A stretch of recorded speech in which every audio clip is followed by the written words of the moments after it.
just had one. Dang it. Little fish, probably. Kind of hit it like the other one did.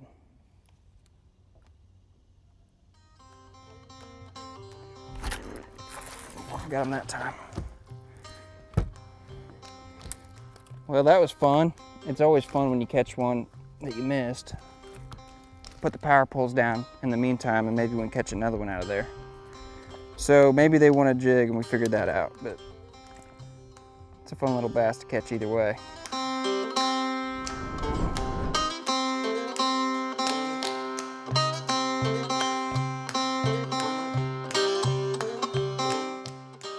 Hey guys, James Elam here for Bass UTV. I just want to talk to you about some of the stuff that I do when I'm flipping and pitching shallow cover, and also a little bit of mid-depth cover. There's a lot of things that come into play when you're flipping and pitching. Depending on the lake, there's shallow water, there's mid-depth, and there's deep water. You can flip in all three of those. You just kind of got to figure out what kind of cover your area lake provides, or whatever lake you're going to provides. Is it a shallow, muddy lake? Is it a lake filled with grass, and the fish are keyed in on that grass, shallow or deep or mid-depth? And you kind of gotta like look for what you're going to be targeting, based upon what it looks like, going into it. And sometimes you don't know anything, and you got to start somewhere. So maybe doing a little bit of both, or whatever cover the lake provides. If it provides all three, you need to try all three, just so you know. And there's just certain things that I look for when I go to lakes, and I want to tell you guys about that, and talk a little bit about that too, today. And first thing that comes to mind when flipping and pitching a shallower, or a lake, is a shallower water lake.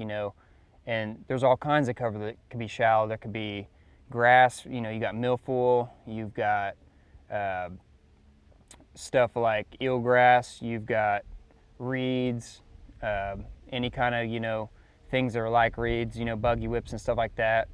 And then you've also got wood and more of the hard cover, rocks and docks. And usually on these shallow water flipping situations, it's a stained water thing, it's a stained water deal. But sometimes the water's clear and the fish are spawning, so they want to be up there, and they're probably going to get around something. So that's where it comes into play, being able to flip tight to cover and be able to present your bait, in a manner that's not going to spook the fish, and you can, sneak up on them and catch them. So there's a lot of things I, have to keep in mind while fishing shallow, but at the same time, it's fairly simple. You don't want to over, complicate it. There's a lot of things that come into play, like the weather. Is it a sunny day or is it a cloudy day? If you got sun, then that probably means the fish are going to seek out shade. So one thing you might want to keep in mind is your approach. When you come up to a log or a lay down or a dock, the current's going to be a factor too, but a lot of times bass want to be in the shade, so you'll approach a piece of cover in a manner that will give you an opportunity to hit that shade, really well.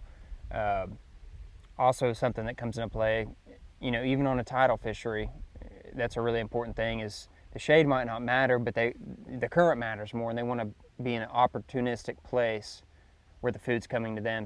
And they'll be faced a certain way, every one of them. So you want to know that going into it.